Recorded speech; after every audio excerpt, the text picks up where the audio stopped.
Hey guys, welcome back to another episode of Lesson with Podcast. I'm your host, Ian Hilton, and today I got a really special guest on. His name is Josh, and his band, we'll get to that, and my cat's meowing. Okay, can you stop, please? No, he's talking back. Anyways, so his band has made some great music within, 20-year span.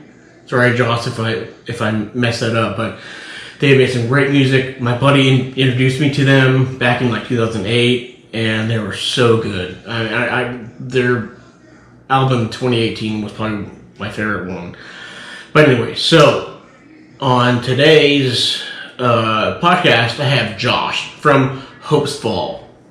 Show him get to work. I know you told your friend you're not okay, and tell me what's wrong and why you never said you felt that way.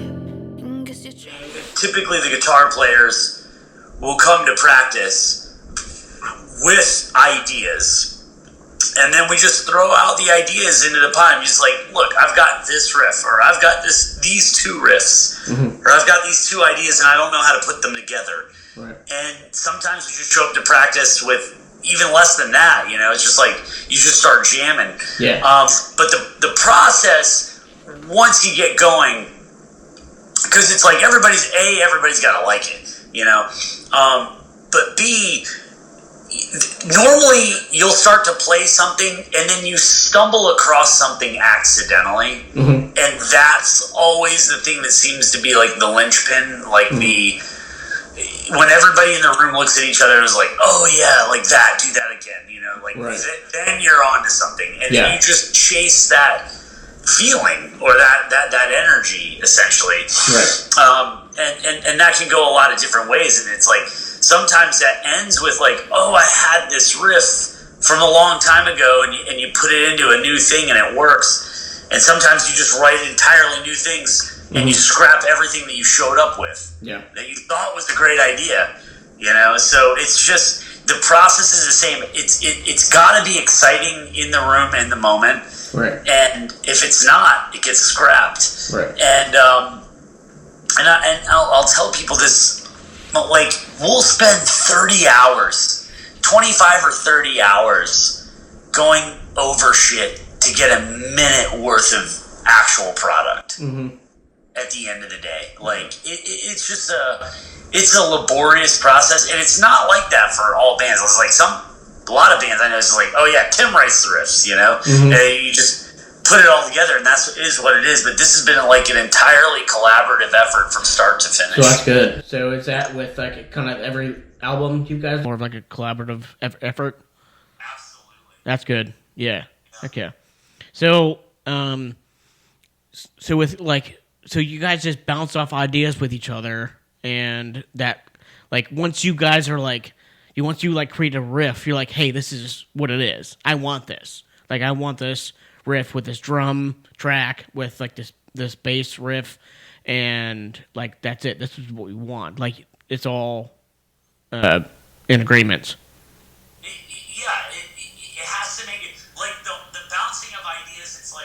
It's a great filter, right? Because if somebody doesn't like it, it doesn't pass through, and that changes things slightly. Like, I could have a riff that, like, we ended up using like 90% of it, but the 10% that got changed was the most important part of this type of situation. You never know who's going to take the lead, or who's going to be like, oh, what if we tried this? It comes from drums, it comes from bass, it comes from guitar, it comes from every angle. Yeah. Well, okay, so I saw a video of you guys live in New York, and it was such a good live session that it was. I feel like I'm kissing your ass right now, but I'm not. I'm not trying to kiss your ass right now. No, but like, so what's the? Oh, that's what I was going to ask you. What is the biggest venue you played at, or a theater, or stadium? What's the biggest thing? I think some of the festivals that we would have played in Europe. Yeah. Back in the day, like some of the big rock festivals over there in Belgium and Germany.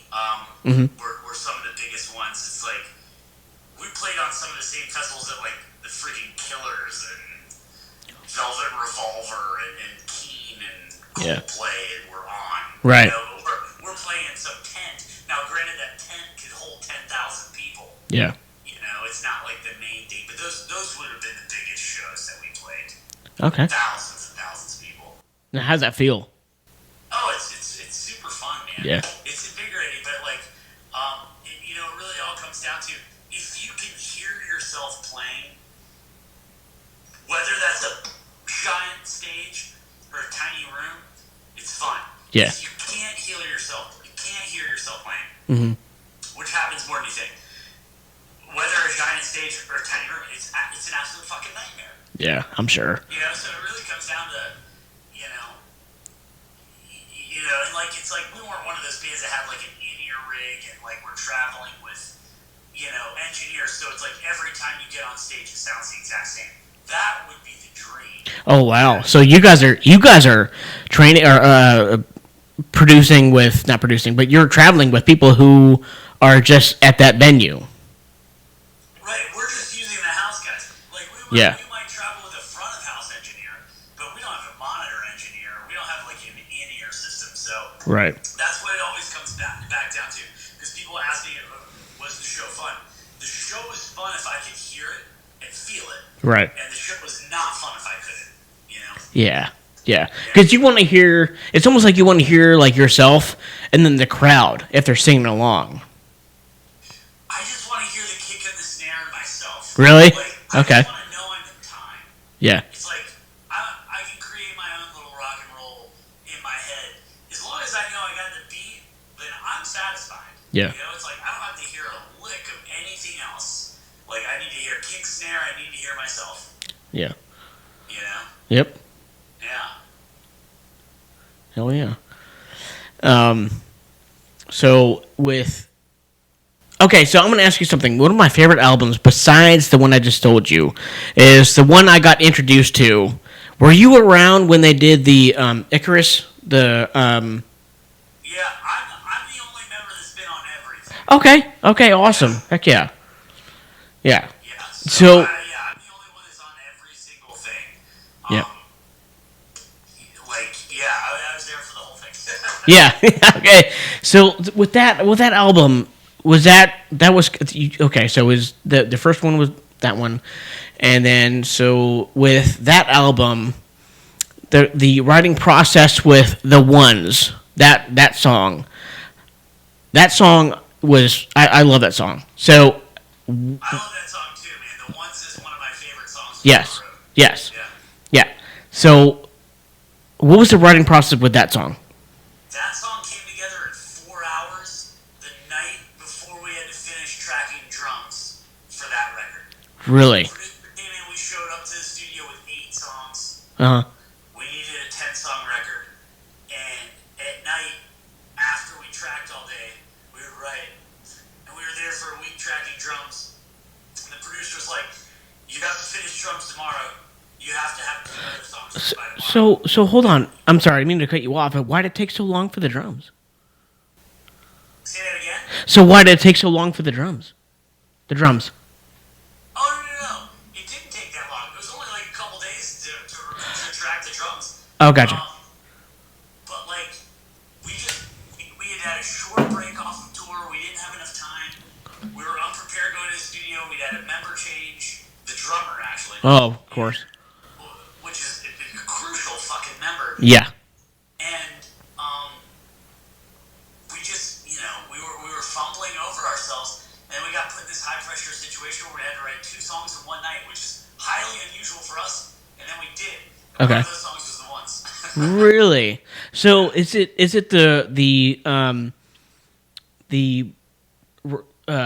what's the word? The studio that you're working in, they require you to do 2 songs?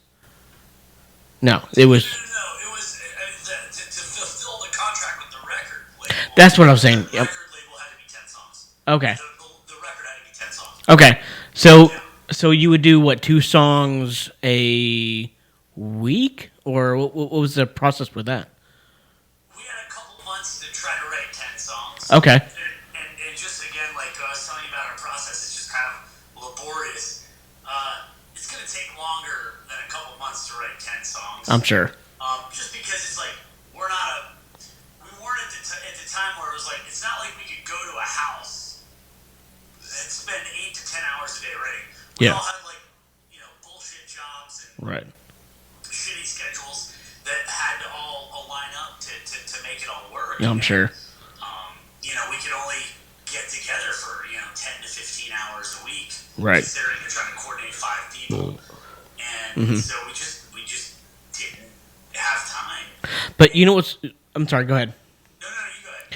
I didn't mean to cut you off. I'm sorry. I have a bad habit of doing that. So I have a funny story about that. I was in a band in college, and the band was called Passing By, and we we were supposed to create like 3 or 4 songs for a high school senior project, right? And so my buddy, his dad owned the record label of the guy who went to jail for NSYNC. You know that guy? The manager. Yeah, that guy. Yeah, it was called Katie. Who is it? Was it Ron Perlman? Yeah, Ron Perlman. That's what it was. Yes. Yeah. So his dad bought that studio, and we got to record 3 songs in like the biggest like recording studio they had, and I never got the songs from them. It's a terrible story. What's that? You never got the finished I never got the finished product. Yeah, and we had to be there because the producer worked from 12 to 5 o'clock in the morning. That's what our hours were, and I was like maybe 19 or 20 going in there, like not knowing what the fuck I'm doing. And so we go in there. They recorded the vocals, the guitars, and the bass, and I was the last one, which was weird. And so we played it, and we did it, and we lost everything. we didn't lose anything. Yeah. That's so frustrating. Yeah, I know. But it was cool that we actually recorded in that record studio, because Eminem and Dr. Dre, I think, they recorded in that studio with, I think it was the, what album was that? I think it was the Relapse Tour. Yeah, the Relapse album. Yeah. It was pretty cool. So. But yeah, man. Yeah. That's pretty much what we did. Dude, where was that? In Orlando? That was in Orlando. Yeah, that was in Orlando. Yeah. Yeah, I remember like hearing about Ron, like that guy. I remember reading the recent stories of that guy. Yeah. Perlman, yeah. Yeah.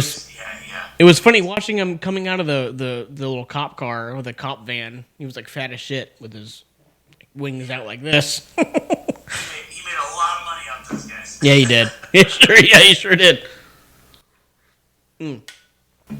So, with what's the future plans with HOPESFALL? Is what you can tell me? It's kind of funny. We're in this kind of transition period right now. Like, as per usual, there's member changes, and some people can't play anymore, and new people come in, and we're trying to write. Yeah. Just see what happens. Yeah. We're playing Furnace Fest later this year. Mm-hmm. Which is a blast. This would be like, I think, goodness, it might be like our 5th one. Yeah. But that fest was amazing. We got to play that in 2021, right after. I guess that was the first one back, the first Furnace Fest back after COVID, and that was amazing, dude. Yeah. It was such a good time. So I'm looking That's forward cool. to playing that. So what made it amazing? Say that again. What made it amazing? Oh God, the lineup and the energy, man. I think it was because people were cooped up for so long. Yeah.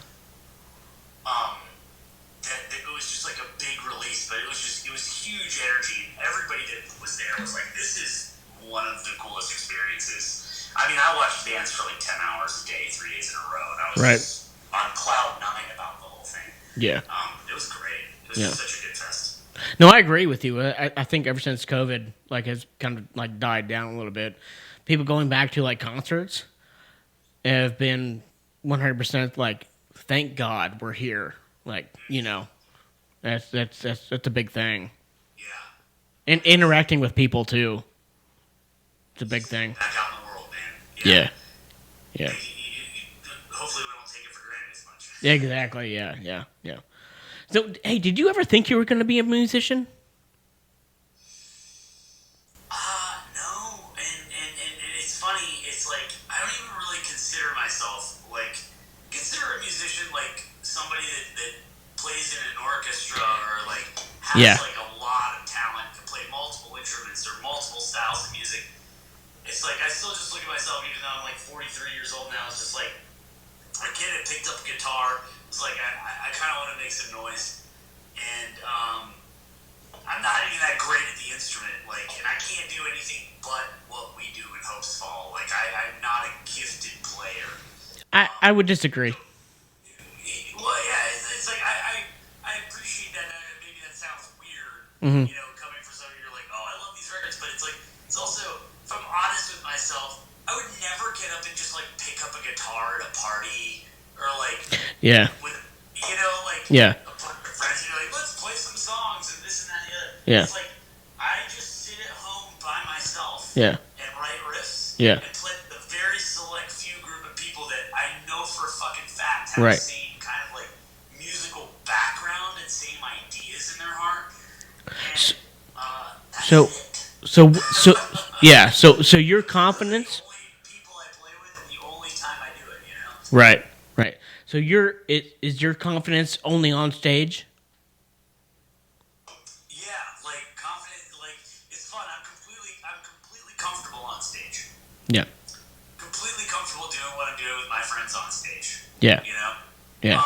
But it's like, it's like somebody came over and was like, hey, you want to play guitar? I'd be like, nope. Mm-hmm. Yeah. No, I don't want to jam. Like, I don't jam. Right. Like, I play this type of music with these people. Yeah, exactly. And is that confidence knowing because you guys have a hand in that creating that music? I think it's because I think it comes back to the process. Like, we were all, like, really nerdy music fans and very particular, and we just don't.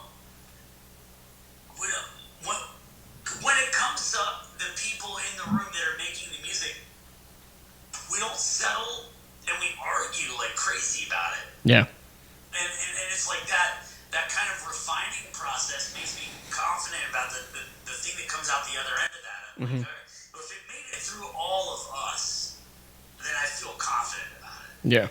Yeah. You know? Okay. Yeah. So it's as long as everybody's in agreement with of the riff or whatever thing you've created, that's a go. Yeah. That's Absolutely. cool. That's good. And that's a big thing with bands nowadays is that, like, a lot of them don't agree with one person. They don't agree with this. They don't agree with, like, the riff or whatever.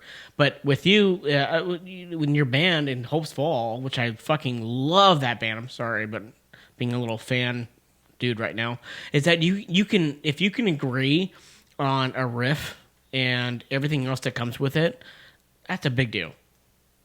Yeah. It's got to go through the process. It's got to get through everybody. So, Yeah. And I think it's a good thing that there's this group consensus. It's very democratic. Yeah. Yep, man. What was your first guitar? It was an Ibanez acoustic guitar, and I can't remember the model of it. And I let a friend borrow it, I don't know, 15 or 20 years ago, and I never got it back. And I don't even know what the story is on that guitar, but my first electric guitar was a Strat. Stratocaster? I got it when I was 16, and I still have it. And I had it, like, modified and updated, but, like... Nice. It was a 96 American Standard Strat, and I've now put, like, P90s in it and like, turned it from a three pickup guitar to a 2 pickup guitar, but it makes for a great rhythm guitar. Makes it really, it's got a really cool vibe.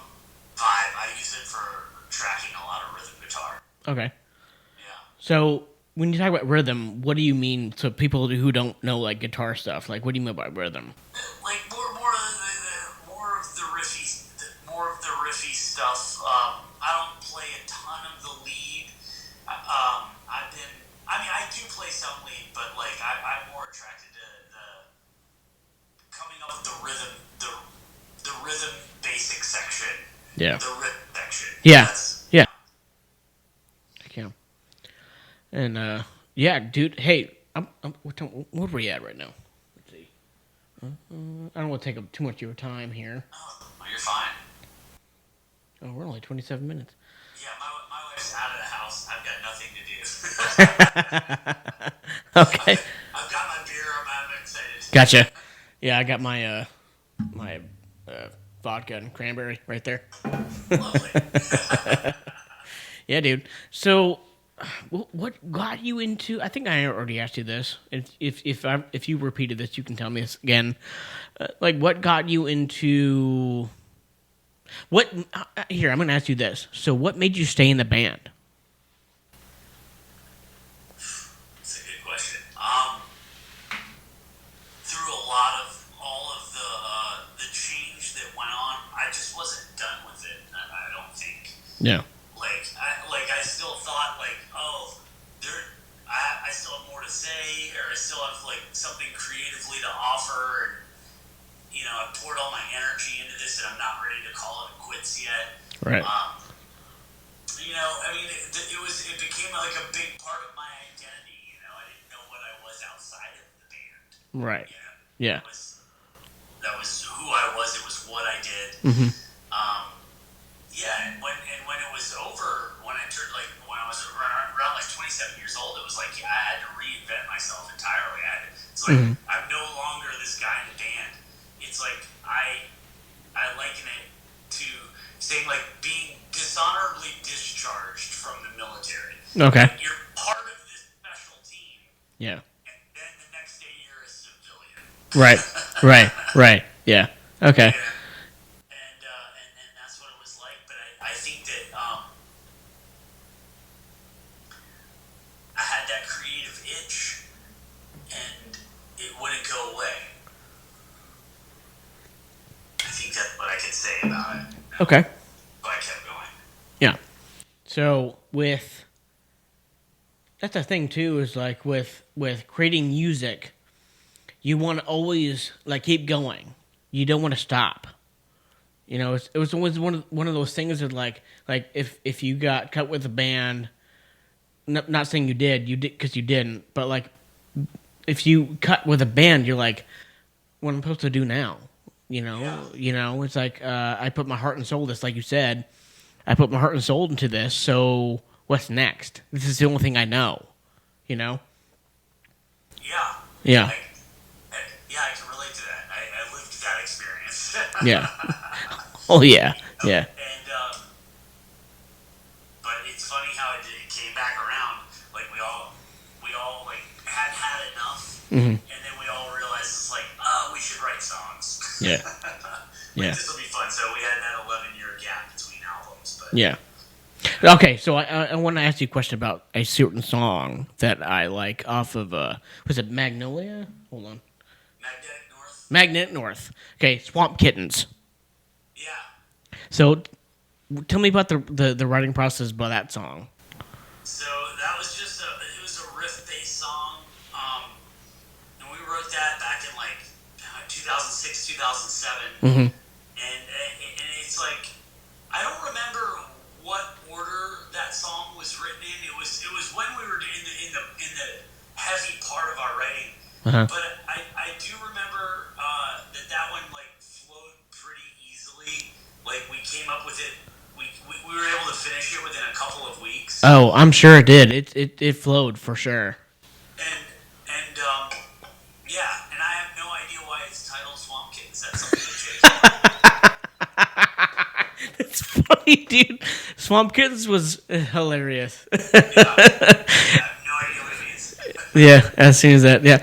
Well, dude, I appreciate your time, man. I really do. Can you do one thing lastly for me? And just give a shout out to Chris. Chris is my best friend, and he has introduced me to you guys. He is the starting guy that introduced me to you guys. Yeah. So can you give him a little shout out, please? Chris, I'm glad you introduced Ian to us. Turning him on to some awesome rock and roll. Yeah. Yeah. Thanks, man. I appreciate it. Hey, so I honestly, dude, I really do appreciate you coming on. I really do. Do it, dude. Yeah. Cool. I really do. You're cool, man. Hey, guys. This is the ending of another show of Well, That's Something podcast. Tune in anytime I do this. And I love you guys. Thanks for tuning in and watching my show. Appreciate y'all. Bye. I hope you enjoyed the episode. I hope you enjoyed the show. Having him on as a guest, Josh from HOPESFALL, was just like, man, it was awesome. I couldn't believe that I had him on. It was really cool. But hey, I'm on YouTube, Instagram, and Facebook. Follow me on whatever you find me on. And give me a like and share, and give me like a little comment in the comment section, so it helps me out and with some things. That'd be great. Thank you guys.